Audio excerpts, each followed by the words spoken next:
Eu fico rindo, tem dia que eu chego lá em casa pensando assim, meu Deus do céu, mas ninguém mais quer comer? Tanta criança seletiva, não é possível. O que está acontecendo com esse mundo, que tanta criança que não quer comer? Será que tem alguma coisa por trás disso? Será que tem alguma doença? Enfim, eu fico tentando pensar para poder ajudar as famílias. E hoje a gente vai conversar muito sobre isso. Quando a criança tem alguma restrição alimentar, receber algum diagnóstico de seletividade, só que na verdade é uma criança saudável. Nós vamos conversar muito sobre isso. Eu sou Denise Brasileiro, pediatra nutróloga, e hoje a minha querida amiga, doutora Luciana Marinho, veio lá do Rio de Janeiro, de Barra Mansa, para gravar podcast com a gente. O Bicho Papinho tá ficando muito chique, né? Olha que honra receber a doutora Luciana aqui. Ei, Luciana, seja bem-vinda. Obrigada, Denise. Bom dia. A honra é minha, né? Estou muito feliz de estar aqui hoje falando sobre esse tema tão importante, né? Tão frequente. Eu acho que na maioria dos nossos pacientes, da nutrologia, o número de crianças com dificuldade alimentar está crescendo cada dia mais. E gera angústia demais, muita né? angústia nessa família, né? Nesses pais, nesses avós, nesses cuidadores em geral, né? Causa um tumulto, eu já vi casal se separar. Por conta da seletividade alimentar da criança. É uma angústia muito grande, sim. É uma angústia, o negócio não é brincadeira, não. Luciana, conta um pouquinho primeiro da sua formação. A Luciana é uma nutróloga bacana, que tem tanto a parte prática quanto a parte teórica. Me conta tudo. E seus projetos novos. Então, eu sou pediatra, né? Eu sou de Barra Mansa, moro em Barra Mansa, no estado do Rio. Sou pediatra com residência em pediatria. A pediatria chegou na minha vida logo após a faculdade. Eu sempre soube que eu ia ser pediatra. E depois veio a nutrologia. Eu acho que para completar, né? Hoje eu sou nutróloga pediátrica, tenho também uma pós-graduação em nutrição materno-infantil, né? E entendo que quando eu penso em cuidar dessa criança, eu começo nessa mãe que está tentando engravidar, né? Acabamos de comentar sobre isso. Eu cuidando dessa mãe que está tentando engravidar, eu estou cuidando dessa criança. E quando eu cuido dessa criança, eu estou cuidando desse adulto. Né? Como a nutrologia está tudo muito interligado. Muito interligado, né? É muito importante. Então, eu atendo em Barra Mansa, no meu consultório, diariamente, o consultório meu. E agora, recente, eu fui para São Paulo. Comecei o atendimento em São Paulo como nutróloga, né? Nutróloga pediatra e como pediatra também. Que bacana. E estou muito feliz de estar aqui com você hoje. Nossa, a gente vai conversar até, né? Vai durar 2 horas. Conversar até. Vai durar muito tempo. Luciana, conta para mim o seu dia a dia na nutrologia pediátrica, das mães que te procuram e o que você tem observado mais nessas crianças que não comem. Então, eu acho que é importante a gente entender que eu tenho várias causas, né, Denise, de dificuldade alimentar. Então, aquela criança que tem uma doença física, uma doença orgânica, a criança que tem uma doença de comportamento, mas tem aquela, não sei, na minha prática clínica, é muito frequente aquela criança que ela se alimenta, sim, não é que ela não se alimenta, ela se alimenta, mas a rotina está inadequada. E quando a gente fala em rotina, a gente não está falando de alimentação, né? A gente está falando de toda a rotina dessa criança. Essa criança, o horário de dormir, de acordar, né? Atividade física, tempo de tela, local que essa criança faz a refeição, tá tudo errado. Essa criança não tem horário para refeição, essa criança belisca o dia inteiro. Então, para esse cuidador, que você falou, gera muita angústia. Para esse cuidador, parece que essa criança não está, porque ela não almoça e não janta. Porque às vezes antes de almoçar e jantar, ela toma uma mamadeira enorme. Ou ela come um biscoito com suco, ou ela toma suco o dia inteiro. Essa criança vai almoçar? Não vai almoçar. Vai jantar? Não. A gente fala tanto sobre isso, né? Isso é uma coisa tão básica, mas que é difícil para colocar em prática quando a gente passa essa orientação para a família. Sabe uma outra dificuldade que eu tenho e que eu acho que desconecta muita criança não aprender a comer? São as distrações na hora de comer. Com certeza. Ou tela, ou música, ou bichinho ali na frente. Isso desconecta a criança, né? Porque a criança tem que estar conectada com a família, com a refeição, né? E com a família. E com a família. Porque o certo seria, e uma coisa que é muito importante a gente falar, né, Denise? Eu falo muito, quando eles trazem essa angústia pra gente, a consulta não é da criança. A consulta é uma consulta da família, você entrar a consulta nessa família que essa criança está inserida. Não é isso? Porque você consegue mudar a sua criança? Não. Como que eu vou mudar a Não tem criança? condição. Eu tenho que mudar essa família, eu tenho que mudar esse contexto, né? Então, explicar para essa família que essa criança precisa, sim, de uma rotina, né? Então, vamos melhorar esse horário de dormir? Vamos diminuir o tempo de tela? Vamos ser exemplo, né? Vamos fazer as refeições em família, né? Então, mas não é fácil. Não é fácil. Você sabe que tem vários estudos científicos mostrando a relação do sono com o apetite no outro dia. E isso é tão importante porque a gente vê isso de perto, né? Sim. Todo dia no Sim. consultório. Sim. E às vezes a família não percebe. Sabe uma preocupação, por exemplo, aquelas crianças que têm alguma amígdala grande, alguma adenoide grande, que aí tem aquele sono interrompido de noite, no outro dia ela não consegue comer. Não, está extremamente cansada. Cansada. Ela não vai render. E ela entra, e às vezes ela não vai comer. Se é uma criança que está na mamadeira, ela vai mais para a mamadeira, né? É uma coisa que eu gosto muito de falar, Denise, em consulta, eu sempre friso isso, e eu acho que é muito importante a gente falar sobre isso. O que essa criança vai comer, tá? Então, essa criança vai comer, um exemplo, um biscoito recheado ou uma fruta. Quando essa criança vai comer? Essa criança vai beliscar o dia inteiro ou essa criança vai comer vai ter horário, né? Os horários estabelecidos. E como essa criança vai comer? Então, o que ela vai comer, quando ela vai comer e como? Eu vou comer na frente da tela ou eu vou comer com a minha família? Isso é responsabilidade de quem? Nossa, pai e mãe. Da família. Agora, a quantidade que essa criança vai comer, quem que vai decidir? A criança. É a criança. E isso não é assim, né, Denise? Não. A gente sabe que não é assim. Não é assim. Isso é uma coisa tão básica, é tão básico, e a gente tem que entender que por isso que a consulta é na família, né? A família tem e todo mundo vai sair ganhando. A família tem as responsabilidades dela e a criança vai decidir se ela quer ou não aquele alimento. Eu quero fazer o primeiro ponto de atenção, que foi muito sério isso. Divisão de responsabilidade. Quem decide o que vai colocar naquela alimentação, a forma, como que vai ser, é a família. Agora, a criança é que vai decidir o quanto comer. E a gente não vai substituir. Então, não é aquele negócio igual ao restaurante, né? Não comeu arroz com feijão, faz o macarrão. Aí não comeu macarrão, isso. Não. É aquilo que foi determinado para fazer. E é engraçado que às vezes tem muito essa pergunta, com certeza você escuta todo dia, mas eu vou deixar com fome se eu não comer? Não, gente, não é deixar com fome, mas nós estamos ali sentados à mesa, né? Tem o pratinho. A gente estabelece, a gente sabe que mais ou menos tem um período que essa criança vai ficar ali, né? Porque se ficar muito mais do que aquilo, é só estresse. Então, não conseguimos, ok. Levantamos da mesa, tiramos o prato e podemos adiantar daqui a pouco a próxima refeição. Mas eu não posso, gente, na mesa, eu tiro o prato e trago uma mamadeira. Eu tiro o prato e trago um pacote de biscoito. Eu não posso fazer isso. Uma das coisas que eu tenho percebido, que o pai e a mãe, eles já chegam com comportamentos alimentares ruins. O pai e a mãe. Então, quando eu falo do café da manhã, que é uma refeição tão importante para todo mundo, em qualquer idade, aí eles falam assim para mim, não, mas a gente não toma café da manhã. A gente acorda atrasado, então já não toma. Então, assim, esse planejar todas as refeições, inclusive as refeições dos adultos, isso, gente, é igual a resultado positivo de alimentação da criança. Então, são coisas simples, não é coisa que você tem que gastar dinheiro, não. Quer dizer, é você parar um pouquinho, dar um passo atrás dessa rotina maluca que está no nosso dia a dia, pegar um papel e planejar. E uma coisa engraçada, até aconteceu ontem, que a doutora Luciana está me dando a honra de ficar comigo lá no consultório esses 2 dias, da gente conversar, a gente viu uma família, né, bem desesperada e com razão, porque a menina come muito pouco mesmo, mas como que a gente percebeu essa desorganização? Não é por culpa deles, não, é porque eles não foram orientados que eles precisavam fazer isso. E isso, a hora que a gente foi falando que precisava, ficou um peso muito grande, né? Quer dizer, é uma coisa que é simples, mas como aquilo entrou no automático, a bagunça, sem ter planejamento, aí não faz almoço, come no restaurante um dia no restaurante no outro dia, isso para a criança é péssimo. Porque a criança, ela gosta de lidar com a previsibilidade. Ela gosta de entender que aquele horário é o horário que ela toma banho. Sim, Ela gosta.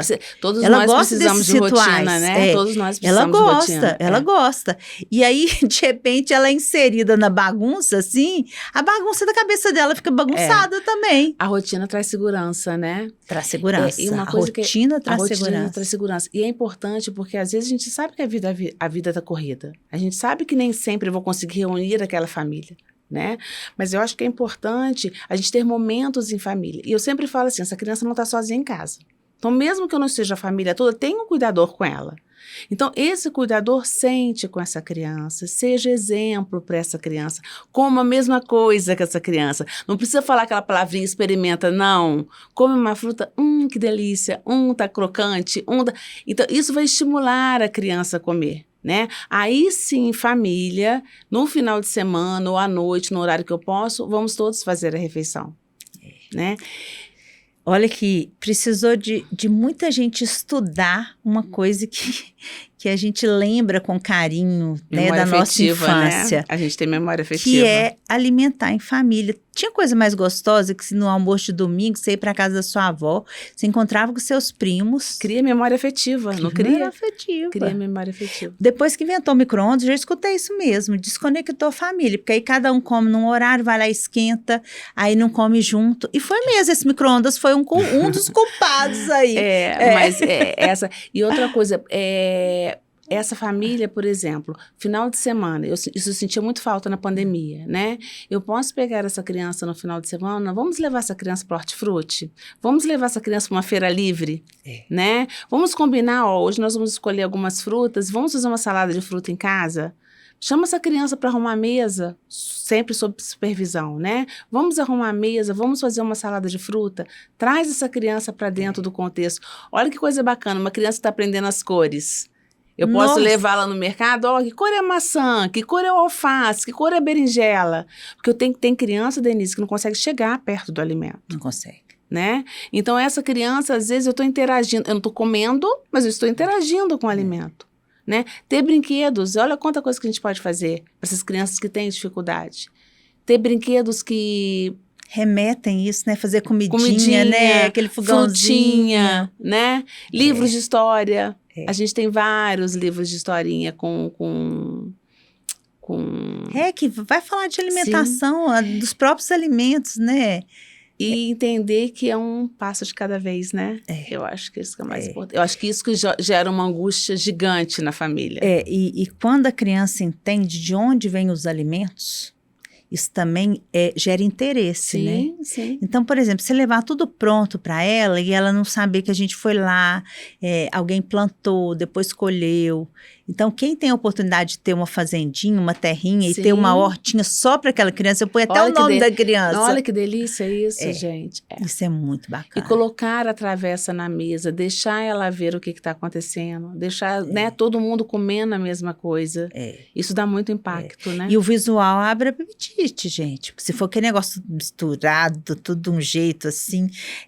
Olha que engraçado, olhos, né? A gente recebeu uma das crianças ontem que tem uma dificuldade alimentar grave e eu pedi para a mãe mandar todas as fotos das refeições. Uma menina de 3 anos.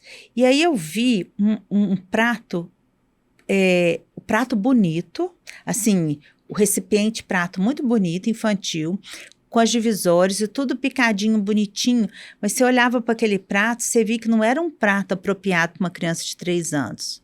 Era um prato apropriado para uma criança que estava com 6 meses começando a introdução alimentar.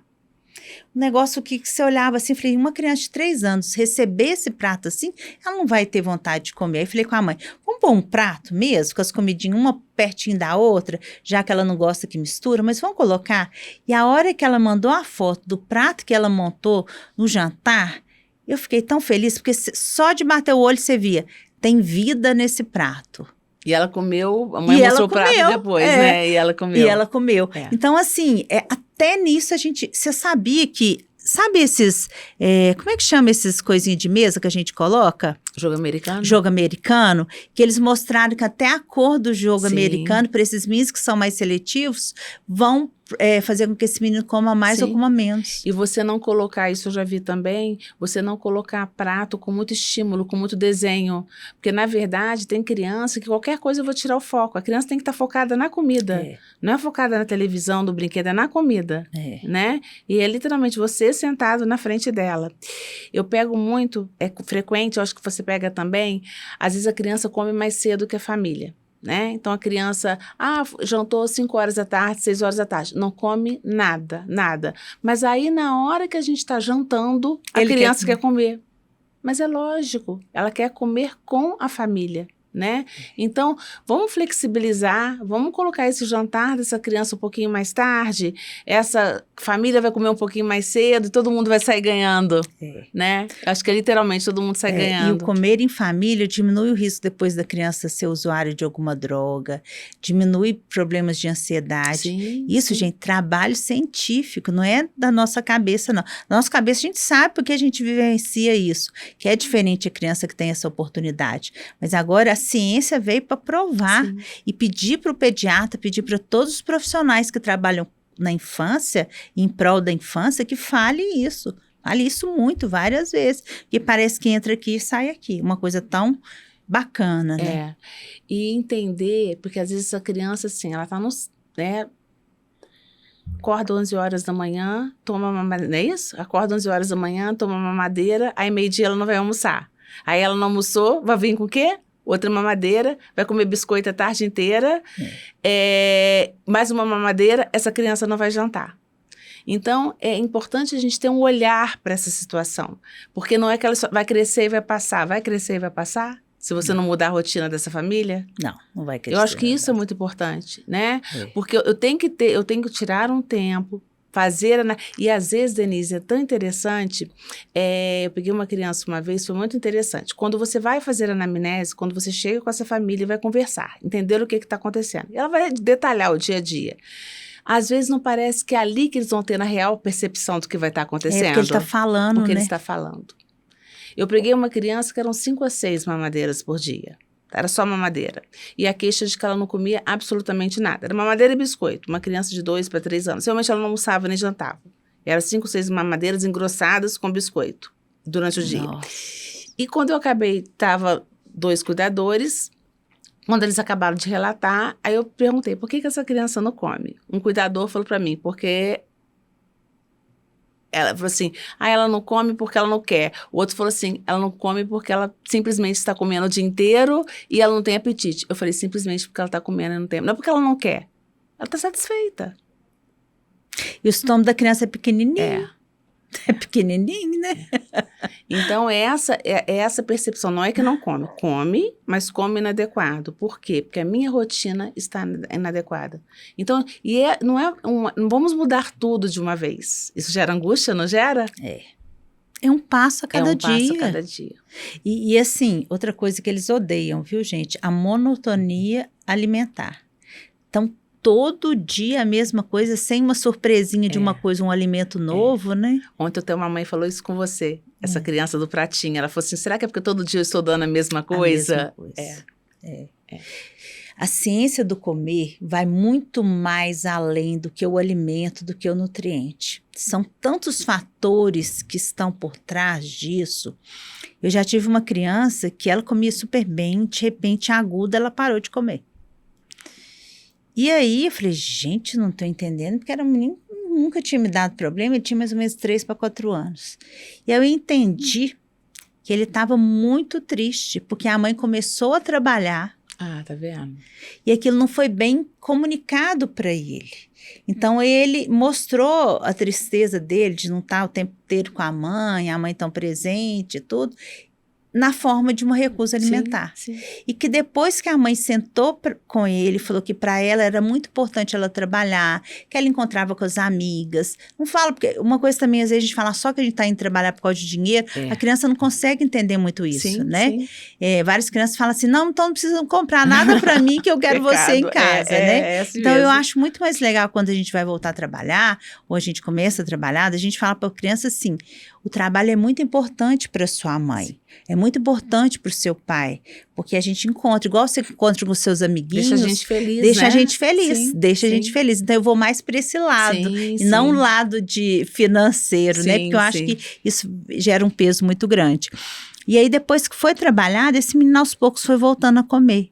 Quando a gente teve essa sensibilidade de ver uma coisa pontual, né? Por isso que é tão importante, eu acho, que essa anamnese detalhada, né? Para a gente tentar entender aquele contexto, tentar entender o que está acontecendo para tentar ajudar, né? Outra situação que eu acho que é muito importante, do mesmo jeito que a gente falou, quem decide, né? A quantidade é a criança e o restante é a família. Uma coisa que eu acho muito importante de frisar é mesa. Refeição tem que ser um lugar de alegria, né, Denise? Tem que ser um lugar tranquilo, né? Então, numa criança maior, os pais vão contar como é que foi o dia, a criança vai falar do colégio, vai falar dos amiguinhos, né? Então, eu estou na minha casa fazendo uma refeição. É um lugar de briga, de estresse, né? Infelizmente, tem ainda algumas famílias que forçam essa criança a comer, não tem? Tem. Demais. Tem criança que vai Demais. ficar nauseada, tem criança até que vomita na mesa. Gente, a criança vai querer ir para aquele momento ou ela vai querer evitar a refeição e evitar o alimento? Fala para mim. Nossa Senhora, não vai querer, não. Não, ela não vai Para aquilo querer. vai ser um momento muito Vai ser um de momento tristeza, ruim, né? Então, É. a nossa importância quanto profissional para ter um olhar atencioso, cuidadoso sobre essas situações, não entender que isso não é bobeira, né? Não dá para ser uma consulta de 15 minutos, né, Denise? Não dá, né? não dá. É uma consulta detalhada, é uma anamnese detalhada. Como que é a refeição? Eu falo que é construção em capítulos, Sim, né? Que é uma consulta em capítulos, porque aí você, na primeira consulta, você vai abordar uma parte do problema, na segunda outra, depois, até a gente conseguindo ajeitar, mais ou menos, às né? vezes, o que eu vou mudar naquela consulta? Eu vou pedir para essa criança acordar mais cedo, dormir mais cedo, acordar, fazer uma refeição, ir para a pracinha brincar. A criança que acordava às 11. Ou se a criança toma 4 mamadeiras à noite, vamos começar a diminuir as mamadeiras. É isso que a gente faz, né? Ninguém vai sair aí com uma fórmula mágica, né? Vai comer em 15 dias, não é? É um processo. E outra coisa, gente, para vocês, às vezes, é importante sair com um cardápio. Mas para a gente vê que esse cardápio não funciona. Não é assim. A gente fala a palavra cardápio, na verdade é uma orientação nutricional que vai ser criada, gente, naquela realidade, com o que a criança gosta, com o que a família tem condição de comprar, né? Então, assim, aquele negócio muito certinho, tudo, aquele gera até ansiedade na mãe e na criança. Porque eu acho que eles ficam tão preocupados com isso, com o cardápio, eu posso falar, ó, metade do prato vai ser, na hora do almoço, metade do prato legume e verdura, um grupo não come. Então, não adianta eu falar que tem que comer isso. Às vezes, é muito importante a gente falar isso. Nem sempre o ideal vai ser possível. Mas tudo bem com o que é possível, não é isso? Porque, às vezes, o ideal, naquele momento, eu não vou conseguir. O que é o ideal? Todos os grupos na hora do almoço, todos os grupos na hora da janta, lanches intermediários. Vou conseguir todas as vezes? Não. E tudo bem. Mas eu vou trabalhar com o que é possível, né? Até para eu não sobrecarregar emocionalmente mesmo. Essa família, que já estão, igual você falou, já estão sofridos, e essa criança. Eu acho que é muito importante a gente frisar isso. E vocês estão percebendo que é o caminho do meio? É o caminho do meio?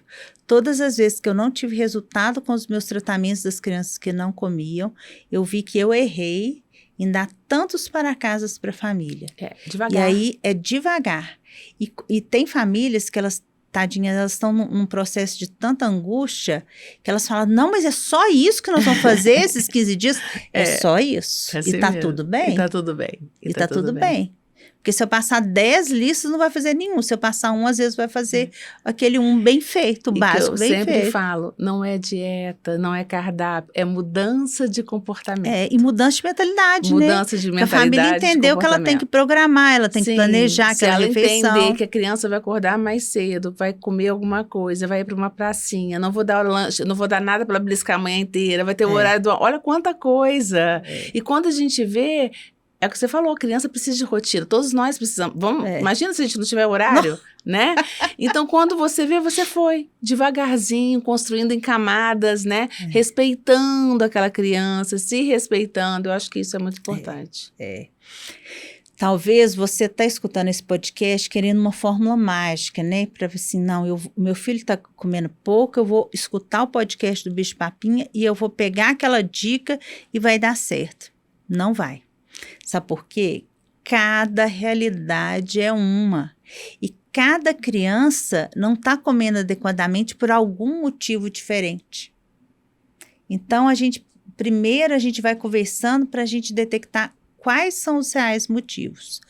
E eu e a doutora Luciana, com a nossa vivência dos atendimentos de nutrologia pediátrica, hoje a gente tem percebido que é muito mais trabalhar o ambiente, a família, do que a criança. Sim.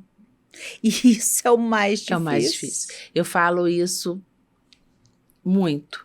A mudança é da família. A criança é uma consequência dessa mudança. Eu não posso fazer uma consulta isolada na criança. A consulta é centrada na família. E quando a gente fala de família, Denise, a gente não está falando de mãe e pai, né? Porque tem criança que mãe e pai, mas quem que fica com ela quando a mãe vai trabalhar? É o Será cuidador, né? Ou será que essa criança vai para casa de um parente? Né? Como é que é a rotina lá? Será que lá pode tudo, em casa não pode nada? Olha o nó que vai dar na cabeça dessa criança.